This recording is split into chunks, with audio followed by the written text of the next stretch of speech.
Hello and welcome to a brand new Arseblog Arsecast right here on arseblog.com. How are you? Hope you're well. Thank you so much as always for being here. Hope you've had a good week. Monday, enjoy the whole, beating Manchester United thing. That was good. Tuesday, we're top of the league. We've got a 5-point lead and a game in hand. Wednesday, daydreaming about your favourite player, whoever it might be. Is it Bukayo Saka, Martin Odegaard, Gabriel Martinelli, Ben White, William Saliba, Aaron Ramsdale?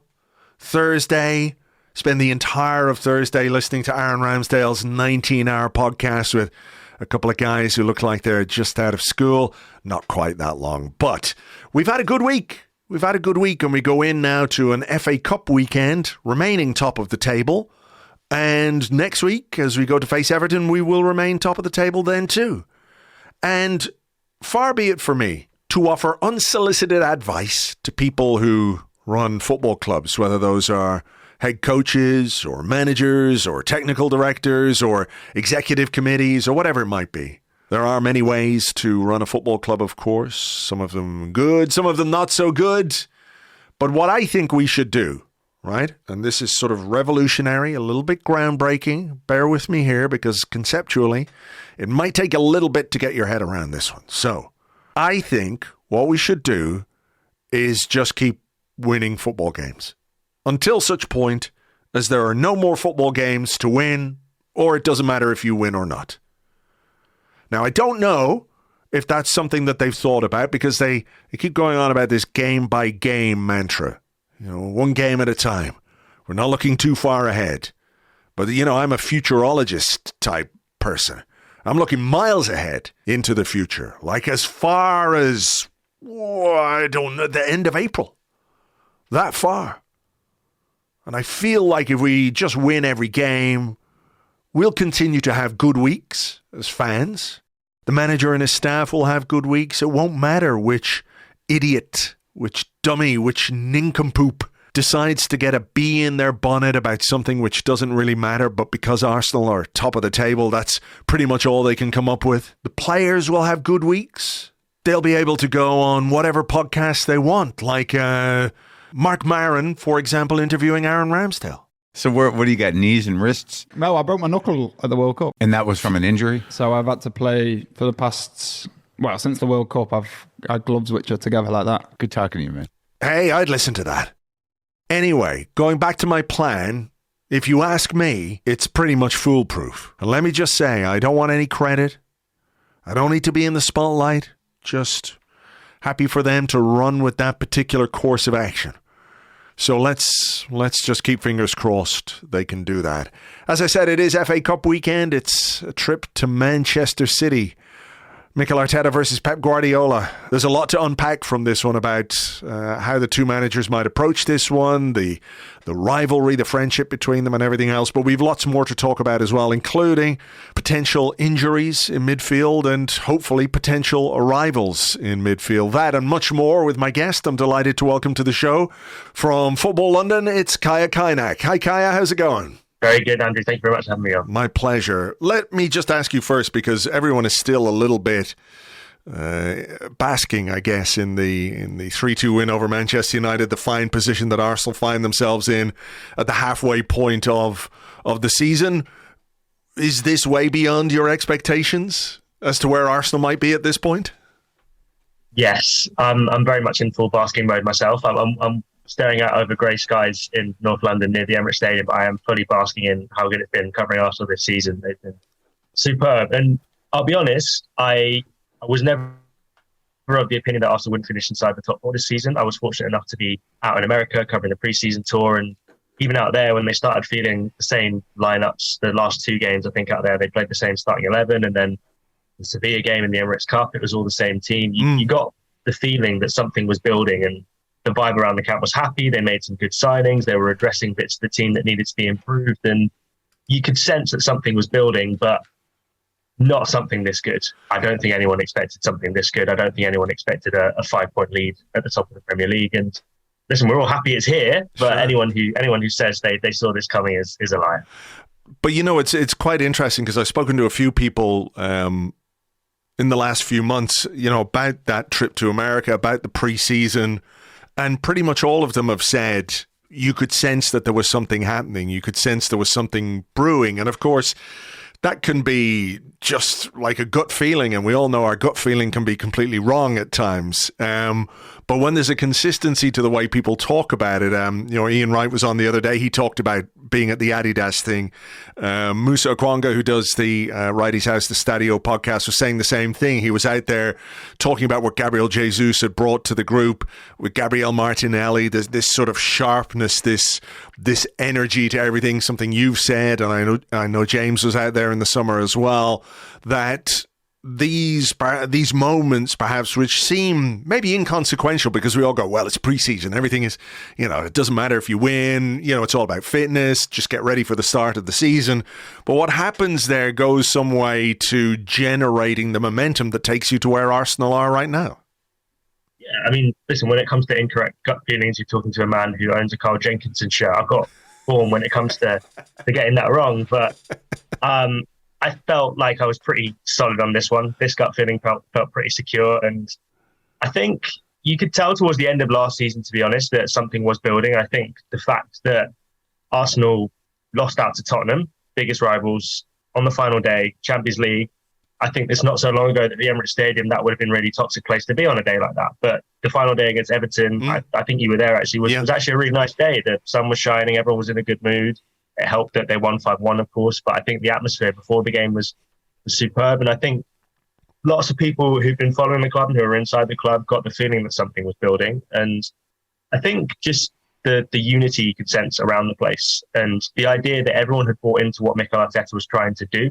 And I think post-January, there was post-Man City on New Year's Day last season, there's been a real understanding in this team that if they play the way they want to play and don't bend themselves to opposition and don't try and change the way they want to play to who they're trying to play against, then you get the sense that results will come from that. And I think that's something that is a massive benefit to this Arsenal side. And you look at the way they play, and they play with belief. I think it's very clear that they're taking the manager's word as gospel, which is obviously, there's evidence of that on the pitch. And I think, with tactical decisions he's making this season, I think there's every reason for that. And yeah, the unity, the belief, the confidence, but not the arrogance.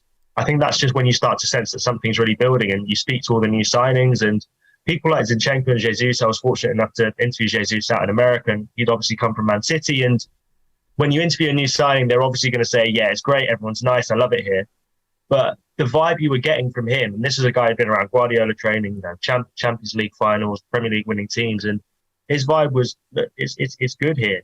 I like what I'm seeing. The mentality is good. And all those things, just you got the feeling something was building. Like I said before, not this good, but I think all those things really have sort of formed a lovely cocktail for us. Yeah, I mean, your point about the final day last season is really interesting because by rights, maybe that's not the way to put it, but you could understand if there was a measure of frustration around. And I know that when we did our event in Union Chapel with the Arsenal Vision guys the night before, there was no real sense that Arsenal had let something slip. There wasn't that anger. I'm sure that people were frustrated and everything else.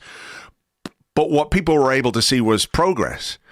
And as a football fan, even if things don't go your way, if you feel like you're going in the right direction, then it becomes less acute when disappointment happens. It doesn't mean to say that you can't be disappointed or you shouldn't be disappointed or anything else. But it's a case that, I think if at the end of last season everyone had said, well, fuck, that was the only chance we were going to get back in the top four. If people really felt like that was true, I think the mood would have been a lot more downhearted, let's say. But I suspect most people, not everybody, of course, but a lot of people saw that this was a team that was building, that was going in the right direction, that with the right additions in the summer, particularly given what happened last January where they decided not to make any signings to make sure that they got the right people in the summer, that the progress that was made last season could be continued. And here we are. Like you, I think we're, way ahead of where I thought we were going to be, but it's still very nice. But it is the next step, if you like, that you're looking for this constant improvement all the time, and providing that and doing that. When you get to a certain level, there's only so far you can go to try and improve. Like, how do Man City improve every season? How do Liverpool improve every season? It's not easy. You take your eye off the ball, you can end up like Liverpool this season, So it is really about maintaining that direction of travel. I think it also helps that we're all very aware of what it is that Arsenal are trying to do. So in years gone by, I think back to the times under Unai Emery when it was very toxic around the Emirates Stadium towards the end of the Arsene Wenger era as well, and probably the early stages of Arteta during that COVID season when Arteta was chopping and changing between back three. There's all these sorts of inconsistencies, and we didn't really have any solid ground to build a faith in what Arteta was trying to do and a faith in what the team were trying to achieve. Now, I think pretty much since the summer of, 2021, when the 6 signings came in, all 23 and under. Ever since then, I think most people have understood what it is Arsenal are trying to do. And whether you like it or loathe it, you can't really argue with the fact that what they're trying to do is what they're trying to do, and they're sticking to it. And I think that's really impressive. I think it's brought a lot of people along the way with them, and I think it's contributed to the positive atmosphere around the Emirates.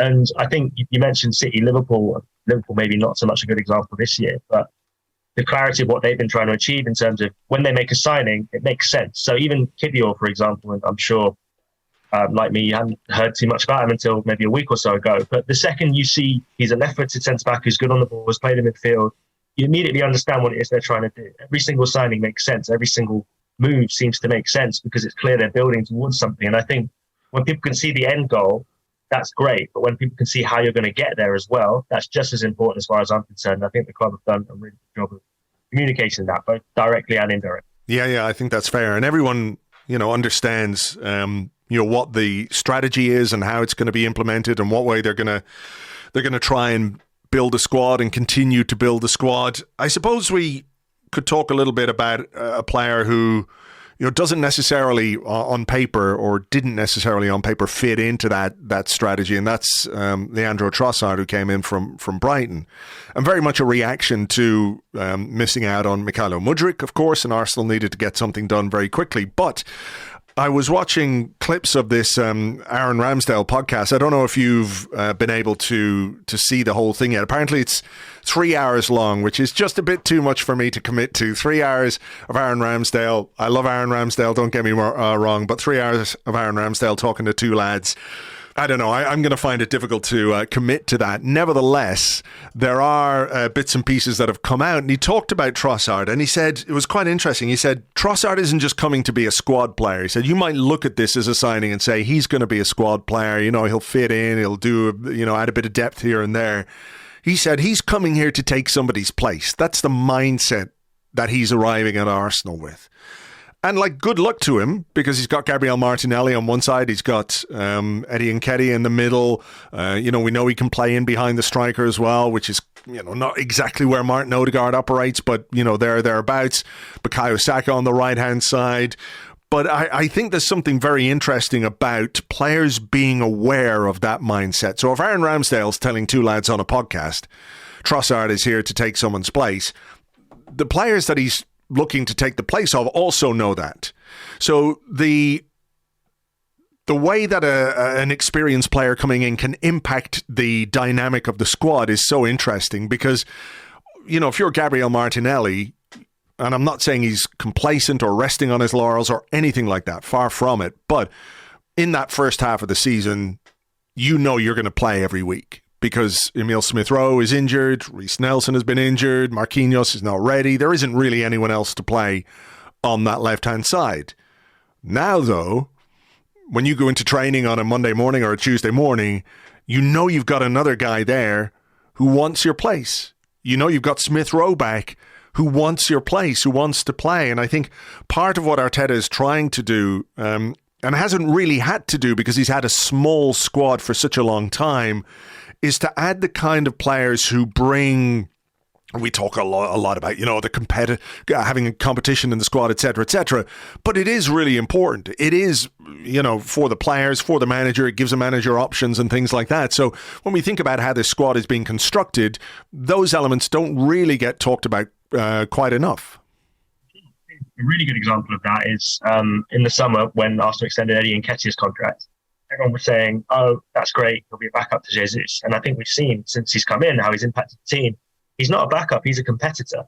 And that's such a difference from last season when you look at the injuries Arsenal struggled with towards the end of the season. And I was doing predicted 11 every single week for Football London, and it was literally trying to find a new way of, is it going to be Martinelli or will it be Smith Rowe? And that's the headline that you had to try and rework every single week. And it was tough because realistically, there was only 12 players who were going to play, maybe a few more beyond that. But I think that's changed this year. And I do think that's definitely to the benefit of this Arsenal squad. And I think probably the Fabio Vieira signing was an example of that as well, where he's come in. Yes, Martin Odegaard is, the captain, has been probably the best player in the Premier League this season, but Vieira didn't come in to play backup to Odegaard for the rest of his career. He's 22. He wants to succeed. He wants to become a Portuguese international. He's got ambitions, and he knows if he wants to do that, he's going to need to take Odegaard's place, and that's got to be the mindset. And I think that's a real change from last season. I think if you look at this Arsenal team, there's lots of positions, arguably most of the positions now that Trossard and Kivior have come in, where there's two players pretty much for every single position. And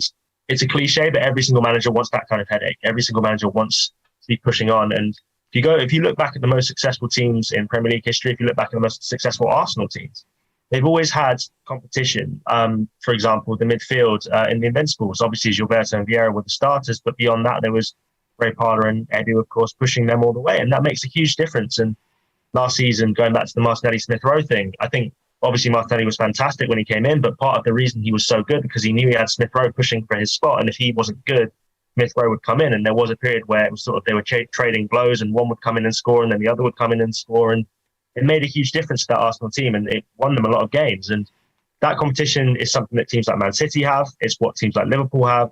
It's what the best teams have. And it's what Arsenal need if they're going to go to the next level. I think Trossard is definitely a step in that direction. Whether he will go on to claim someone's starting spot, remains to be seen. It'd be great if he does. But I think those are the kind of signings Arsenal are making. And if you look in the midfield now where they might be looking to strengthen between now and the end of the window, for example, people talk about Arsenal need to find a Partey backup. I don't think that's how Arsenal view the transfer window right now. From sort of being around the club, speaking to people, it seems that they're not viewing someone to come in to play a backup or cover Partey. They're looking for someone who can come in and compete and eventually replace Thomas Partey. And that's the mentality with all the signings now. That's how squad building is done effectively. And I think Arsenal have done a really good job of it. The point about Trossard as well is that like 3 or 4 years ago, if you had a 28, 29, well, he's 20, he's only just turned 28. But, players in their late 20s or some of the signings that came in who looked at Arsenal as a nice place to be in the biggest city in Europe, lovely stadium, great training ground, lovely facilities, you get looked after, is comfortable. And I don't mean or want to dismiss any professionalism or whatever professional pride these players have, but I think when you look at someone like Trossard, the path that he has taken to get to Arsenal means that he is going to be part of a very young squad. He's one of the more experienced players in it, but it's also a massive opportunity for him to compete for things that, with all due respect, at Brighton he was not going to be able to compete for. And that's not a criticism of Brighton, but just the reality of the way football operates. Like, they're not going to get Champions League football. They're not going to compete for the Premier League title. And if there are any Brighton fans listening, I think they're a fantastic team. We've had some very difficult games against them. I think they've played brilliant football this season. But when we're looking at this transfer from an Arsenal perspective, and some concerns because of some of these older players that have come in the past, I think the sort of setup that they're coming into lends itself to a player like this doing well, rather than a player coming in and going, well, if it goes well, great. If it doesn't go well, it doesn't matter. I've got a nice 4-year contract. I'll stay here until, I get loaned out somewhere maybe in a couple of years' time. So from that side of things, it also makes a lot of sense. Yeah, I mean, this is Trossard's big shot. He's been waiting for this his whole career. This is the biggest club he's paid for, like we say, with all due respect to Brighton and Genk before that. But this is the biggest club he's paid for. This is possibly the first time he's, I think, going to be playing assume next season in the Champions League. I don't want to jinx it, but I think the gap is close to 20 points now. You'd like to think it's going to happen. Mm-hmm. So this is a big chance to prove himself at the top stage. And I think it's symptomatic of, again, the kind of signings Arsenal are making, where players are coming in with a point to prove. You look at almost every single signing Arsenal have made. Zinchenko came with a point to prove. Jesus with a point to prove. Vieira with a point to prove. Matt Turner with a point to prove. Marquinhos with a point to prove. I could keep going on. But that would be the whole length of the podcast. I don't want to bore listeners. But I think that issue you outlined before of players coming maybe slightly towards the end of their career, nice contracts, obviously being in North London, Arsenal were aware that was an issue. Edu himself, I interviewed him in the summer, and he said almost those exact words verbatim. He said, look, you come to London, you're comfortable, you're over 26, you're at a stage in your career when you've probably got your big contract, and you're fine for the next 4 or 5 years, and then you go from there. I think Arsenal worked really hard to shift the perception of Arsenal being that kind of place where players do come to, I guess, take it easy for 3-4 years in their career when they want to try and, get a decent wage bracket. I think that's definitely changing now. The whole young, hungry makeup of the squad has made a huge difference. And I think also from an Arsenal perspective, the resale value is massive. But I think Trossard is a sensible signing in the sense that Premier League proven, scores lots of goals, makes a huge difference, already made an impact against Man United. But like you say, for all those reasons, in terms of coming in not just to be a bit part player, as Ramsdale says, coming in not just to be a squad player, but coming in to prove his point and to make his mark at the highest level of football he's ever played. Like, this is his opportunity, and you would think that he'll be as motivated as possible to take it. And there were questions over his attitude when he came in. I don't think, you can't read a crystal ball, you can't see the future, but you would assume that those won't be too much of an issue if he is aware that this is his big shot. And yeah, you'd like to think that he'll knuckle down, and hopefully he'll be a very effective player for us. Yeah, let's hope so. We might talk about, whether or not he plays tomorrow night, or, tonight, as people are listening to this. We're recording on Thursday in the FA Cup. But I did want to talk a little bit about Mikel Arteta's press conference yesterday. And you asked him about Mohamed Elneny, amid rumours that the injury that's keeping him out of the team could be more serious than Arsenal are letting on. Now, and I'm sure many people listening to this know, that Mikel Arteta does not like to give very much away when it comes to injury news. He doesn't really go into details, which is, in stark contrast to the way things were before he took over, where they were, posting updates all the time. This is the latest from the medical room. X player is going to be out for X weeks, blah, blah, blah. None of that anymore, because Mikel Arteta does not want to give anybody any information. So for him to say, yeah, there might be some concerns about Mohamed Elneny because he's not a guy who complains about things, probably tells you that there is something going on in that sense. And, I get why he's keeping, or wants to keep it under wraps, because there's 5 days to go before the transfer window closes. Look, January's difficult enough already, and I don't think it's the kind of thing that makes or breaks a deal or makes it impossible to do a deal, but it adds another layer of complication if everybody knows that the reason you want to buy a midfielder is because one of your most experienced midfielders is banjaxed and is possibly going to miss the rest of the season. I don't know if that's the case with him or not, but were you a little surprised that Arteta was, as open as that, which isn't really very open, but just a tiny crack, like you got in there? It was funny. So my first question is, do you think he'll be available for Friday night? He said, I don't know, maybe. And then I said, do you think there's a concern that he might be out for long term? He said, yes, there's a concern. So he refused to say that he wouldn't be available for this Sunday, but he also said that he might be out for a long time. So mixed messages. But I think there's Mikel Arteta, I think he's very aware, particularly in the transfer window, that he can possibly put a bit of pressure on the board sometimes to act. And I think, he's done that in the past. I remember after Arsenal beat Liverpool in the lockdown, and he came out and said, look, this is great, but we need to sign more players if we're going to build on this. And he's not afraid to do that. And he did say the words, ideally, it will get more cover in midfield. And I think if you ask any Arsenal fan, they'd probably tell you the same thing. And I think, it'd be weird if Arteta and the coaching staff didn't share those opinions. I think they know that, particularly if Elneny is out for a time and that's not confirmed, and you don't want to say it is without knowing that for certain, and Arteta didn't say that in fairness. But if he is out for a time, then yeah, Arsenal probably do need to go out and sign another midfielder in an ideal world. Doesn't seem like he's the biggest fan of playing out Samuel Okonga as a 6. We saw this at the end of last season where he played him in a couple games and then brought Elneny in because I think he just feels that you need a bit more experience in that role, and I understand that. But yeah, I think it does seem to suggest that the final player that Arsenal might push for this window, and of course, there's the Fresneda links, but those are, I guess, separate. But the final immediate first team squad signing that Arsenal will want to, I think, push for this winter does seem to be a midfielder, and it would make sense. I guess the reason Arsenal want to hide it is because if you go out, and this was the case last deadline day when they tried to sign Douglas Luiz, and they went in and everyone knew that Mohamed Elneny was out for a long time and Thomas Partey was injured as well, and that made that deal a lot more difficult to do with Aston Villa. So if Arsenal go into this deadline day saying, look, Elneny's out for a really long time, we need a midfielder, obviously every club is going to say, well, that's an extra 10, 15, 20 million, however many. So yeah, I get why he's coy on the team. He's as much as the door was slightly ajar, as you say, slightly more ajar than normal, but I think he was seen to me like he was cleverly sort of putting a bit of pressure on the board to try and bring in that extra player without explicitly saying or explicitly affecting the negotiation start, because I think Arsenal can still go into any transfer negotiations now and say, look, we don't know when Elneny's going to be back. He's still being assessed. Yeah.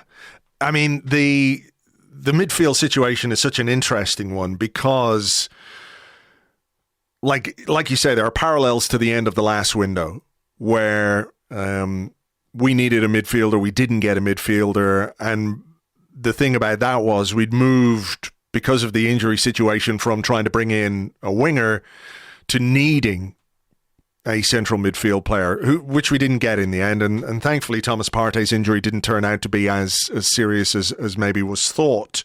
And Elneny was back relatively quickly, considering how serious the injury was reported to be. Another one where all of a sudden he was just back, by the way. There was no sort of talk of him coming back. He was just back. So Arteta keeping it under wraps. But I think as well there are parallels with last January too. So here we are in January 2023, and in January 2022, there was all the talk about a striker. There was all the talk about Vlahovic. There was the Aubameyang situation. Lacazette's form was beginning to dwindle. Eddie Nketiah at that point, I don't know that anybody, or too many people anyway, had a great deal of faith in Eddie Nketiah to score the goals that we might need. And in general, Arsenal were short. They were short up front, and ultimately that played a part, not the only part, but it played a part in finishing fifth and finishing behind Tottenham. This time around, the stakes are really high because of where we are, right? We know as well that they've got their eye on the midfield target for the summer, which is Declan Rice. So it's a difficult balancing act, isn't it, to try and bring in a player who's good enough now to give you the cover that you need in midfield while maintaining the resources necessary to launch a bid for Declan Rice or a player of that quality. Because what's so interesting is people say we need another Thomas Partey, or we need somebody who can do what Thomas Partey does. They're A, they don't grow on trees, and B, they're not cheap. Players who can do what Thomas Partey does to that level. Like, it's not like, say, well, we'll get another Thomas Partey, and, it's easy to bring in that kind of a player. It is complicated by what they want to do in the summer, because it showed when they brought in Gabriel Jesus that they made the right decision in the long term. But when you're sitting top of the table, when you've got another 19 games to play, plus Europa League, plus FA Cup, etc., the potential downside of not doing something this January is even greater than last January. So I do have a measure of sympathy for them, because if they want this player and they think this is the perfect player for us for the next 5 or 6 years, then you don't want to do anything necessarily to jeopardize that or compromise that or make that even more difficult than it's already going to be.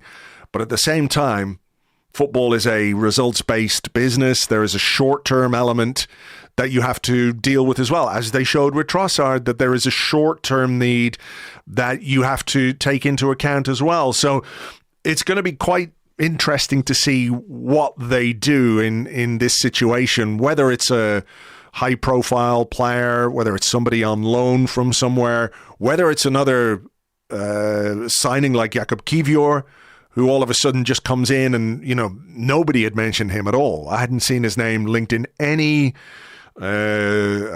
transfer rumors. There was nothing on Twitter. No Twitter ITKs were on this one at all. So, the potential for them to maybe pull something out of the bag in that sense, you wouldn't put it past them, but it is a sort of delicate situation. It really is. Mentioned those kind of players don't grow on trees. It's also the truth that Arsenal aren't the only kind of team looking for that kind of player. If you look across to West London, Chelsea could really do with a player like that. And I know Chelsea have got a habit of snapping in for Arsenal targets. They could really do with someone who plays in that position and is a pretty good player. And there's talk of players like Moises Caicedo. I don't think Brighton will sell this window as things stand. It seems unlikely, but things could change. I'm talking on Thursday. The window closes on Tuesday. Things change very quickly. But it's a real gamble for Arsenal. And last January, they took a calculated gamble where they said, look, for the long-term good of the team, what we're going to do is we're going to get the right guy for this crucial position in the summer. I guess the difference this time around is it's not necessarily as crucial in the sense that it's not someone, as much as we were talking about before, the competitiveness and players coming in not to be backups. It's not someone who would come in and necessarily walk straight into the starting 11 because Thomas Partey has that 6-year-old on lockdown. So it's tricky. I guess, do you want to risk bringing in the wrong player? Mikel Arteta's been very vocal about that. He said in the past, can Arsenal afford to bring in the wrong player? And I think him and Edu's opinion is very much they can't. I guess what I'd say is when you look at how Mikel Arteta explains the Trossard signing, he said the squad was ready to absorb a player of 28 or however old Trossard is. If you look at those midfield positions, I would argue that those are the positions where Arsenal probably need to bring in some younger players. So Partey is, I think, 29, Xhaka turned 30, Elneny 31 maybe. So they do need a bit more youth in that position. So just based on sort of track record, and that's not sort of any inside information or anything like that, that's just a guess. I'd assume they'd be going for maybe a younger demographic of player. But if you look at signings like Trossard, it does seem that they are willing to say, well, screw it, let's try and win the league. And that is the kind of signing I think Arsenal would love to, the fans would love to see Arsenal make. Whether that player's out there and available, don't know. But the funds do seem to be there. They were willing to spend a lot of money on Mykhailo Mudryk, and they've now portioned that out over Trossard and Kiwior, and there is clearly more money there if they want to go and spend it. So it's a really interesting one for Arsenal. It's a really difficult move to get right. I mean, do you gamble on the short term? You could spend 50 million on a player and then he gets injured the next day and you're back where you started. It's a real risk. And I guess with the Premier League at stake now, it feels like a time to take a risk, especially with someone who has the injury track record of Thomas Partey. I'd say if it was Granit Xhaka, for example, who's playing that number 6 role with his injury record, I think we'd all be quite confident in trusting him to last the rest of the season. Whereas with Thomas Partey, he does have a poor injury track record, and there's always a fear that something could happen to him, and then you start to panic again. So, yeah, in answer to your question, I don't really know. I don't really know what Arsenal should do. I think there's really strong arguments for both sides. So I'm going to position myself firmly on the fence. But it's going to be fascinating to see what they do. I'm glad it's not a decision I have to make because it's a very difficult one. It is. And look, we will find out in the not too distant future, what happens. Transfer deadline day is on Tuesday. The window closes Tuesday night at 11 o'clock. And no doubt, particularly given the fact that Arsenal are playing on a Friday night, I suspect this could be a weekend full of stories and rumours and whispers about this player and that player and the other player. So we'll wait and see, and fingers crossed they can bring somebody in because, the more you can boost the squad at this time of the season with a good player, the better your chances are. And we do have a very good chance to do something quite special this season. But we should turn our attention to Friday night, tomorrow night, tonight, when people are listening, whatever it might be. And Arsenal are playing Manchester City in the FA Cup. And I've seen a lot of chatter on Twitter about how Arsenal should approach the cup competitions. It ranges from, well, who gives a shit?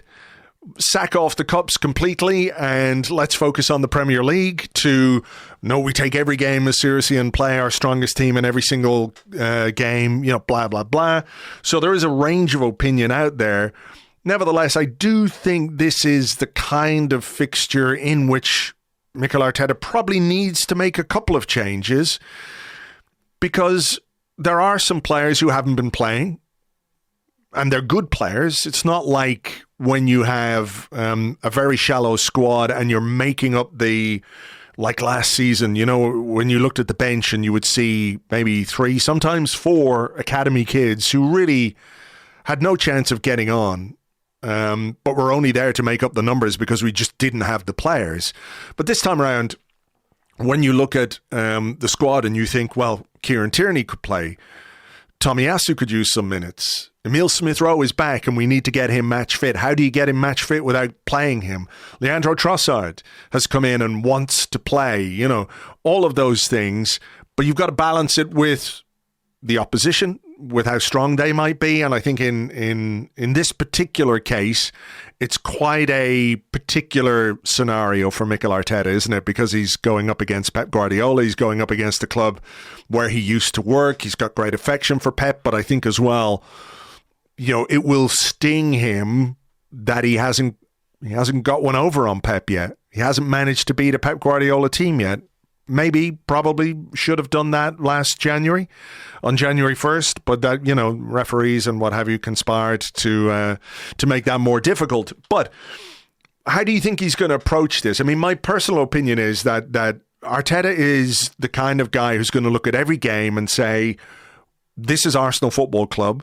We should win this game, and I'm going to put out a strong team to try and do that. Not always the strongest team, but a strong team nonetheless. And I think he is capable of making changes to the team that plays Man City, 3 or 4 changes, maybe 5, and still field a pretty strong team. So I'm curious as to how you think he might approach this. It was telling in the press conference that he did reference the fact that Arsenal's next game isn't for 8 days until after this Man City FA Cup tie, Everton away next week. That, I think, does suggest that he wants to go strong.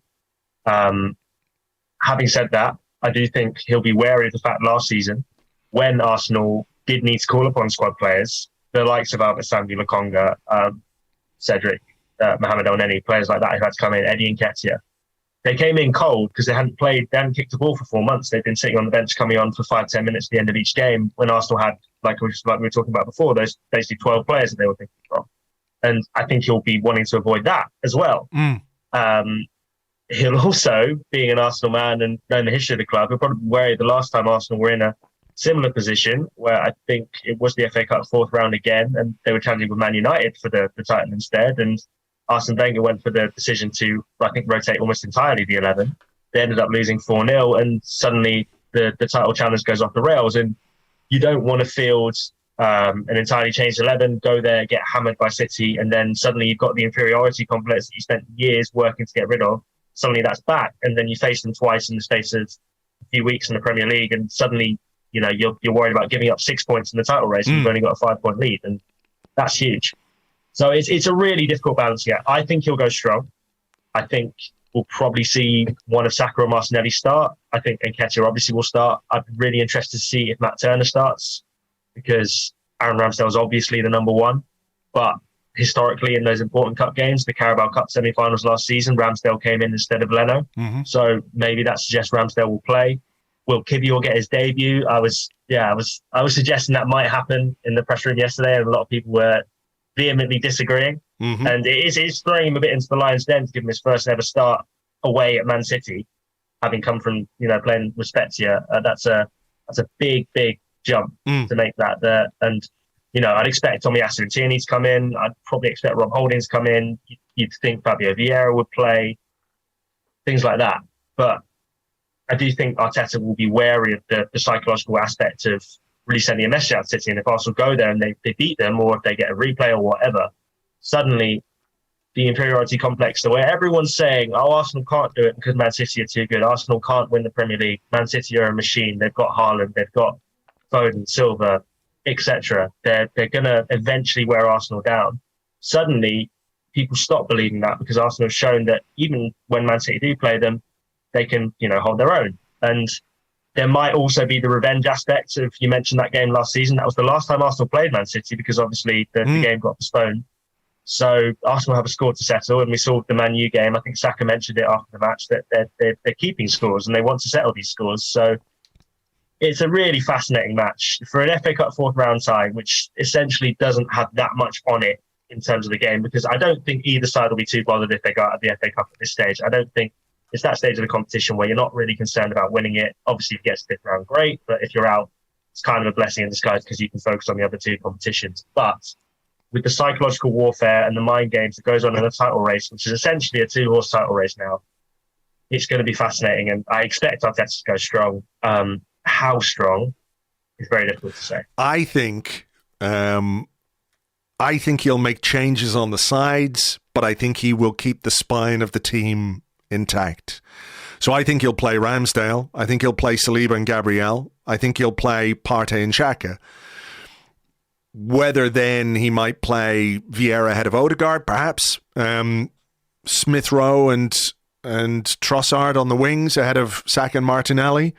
Makes sense to me. The two fullbacks coming in. I don't think there's a chance that Rob Holding starts in a game like this. I just think going there, if it was anyone else, I think he would be more inclined to make changes. I think he would make a few more changes. Obviously, the quality of the opposition dictates to a large extent how you pick your team. But I think he will.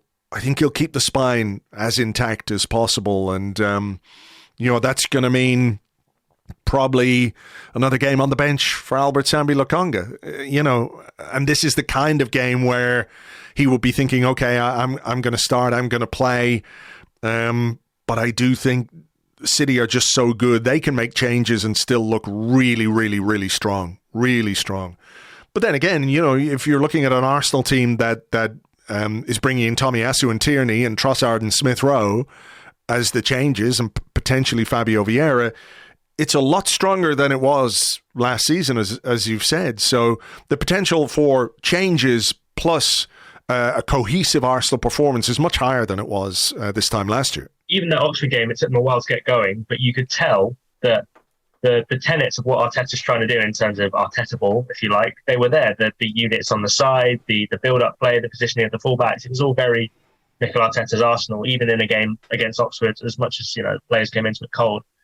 I just think it's a really tricky dynamic because Arteta is very aware of squad harmony and that kind of things and characters in the squad. And someone like a Lokonga, I agree with you. I don't necessarily think he should be starting in a game like this. I think there's definitely an argument to suggest he shouldn't be. But if you don't play him now and then Arsenal get a difficult draw in the next round of the Europa League, let's say just hypothetically they get Barcelona in the next round of the Europa League, you're thinking, when is he going to play again for the rest of the season? And that's a real... I guess sentimentality can't come into these decisions too much for Arteta, but that is a real concern. And I guess someone like a Kivior, for example, if he doesn't play tonight, when people are listening to this, when will his Arsenal debut come? When will he first play for Arsenal? It could be March, it could be April, it could be a long way down the line. And that's a really difficult balancing act. I don't think Arteta, he strikes me as a man who, when he needs to be, is ruthless and he doesn't have an issue with making big decisions. So I don't think that will necessarily factor into his head, but it's certainly an interesting thing to consider. The team news is going to be fascinating on Friday. Yeah, sure will. And that's part of the challenge of having a bigger squad. And I'm not saying it's easy to manage a team where you've only got 12 players, because ultimately that presents its own problems, with fatigue and availability and injuries and things like that. But it is the challenge of having a bigger squad, is keeping these guys happy. And, let's hope he can do that. Like you say, team news later on will be very interesting indeed. We leave it there, though. Kaya, great to talk to you. Thanks a million. Thank you very much for having me on. Thank you very much indeed to Kaya. You can find him on Twitter. He is at Kaynak97, at Kaynak97. And of course, he writes about Arsenal for Football London. Right.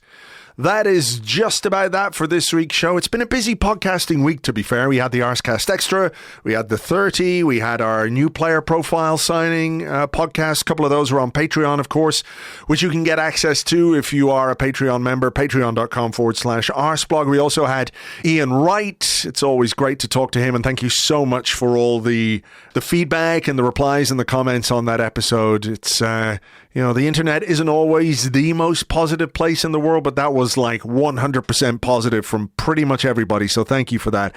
Another thing I just want to mention before the end is I did go into my Instagram, and like I never look at this stuff, and there's like message requests, and you go in and there's like, oh, all the people who you don't follow on Instagram, all the messages go in there, and there's like loads of them. And look, just to say that if anybody wants to get in touch with me over anything that's like vaguely important, please just fire me through an email. The email address is on the website. You can get in touch with me directly that way. And while you're not going to get a reply straight away, I do my best to reply to every single email that I get. And it's just much easier for me to reply via email than in the message request thingy in Facebook, and it's a pain in the arse typing stuff on the phone. So if there's anything important, please don't send it via Instagram, send it via email. You'll find the email address on the site, and I'll do my best to get back to you as quickly as I can. Right, let's leave it there. And as the game is Friday night, we're going to do the Arsecast Extra for you on Sunday. I think I'm just double checking with James here, but I do think we said Sunday because too much time passes between Friday and Monday to do the podcast. So join us for that on Sunday, I think. 99% certain we said Sunday. So do join us for that. As ever, thank you very much indeed for listening. Hope you enjoyed the show, and we'll catch you on the next one. Until then, cheers. Bye-bye.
Hello everybody, welcome to the Arsecast, with me, your host, Andrea Shevin. Today's show is sponsored by Mr. Kipling. He makes exceedingly good cakes. For example, this apple pie. Oh, so delicious. I will be eating more cakes as the podcast goes on. But now it's time to introduce my first guest. He's a household name, and we have many questions that we can ask him about such matters as pastry, icing, and delicious fluffy sponge. Here's Mr. Kipling. Welcome to the Arsecast.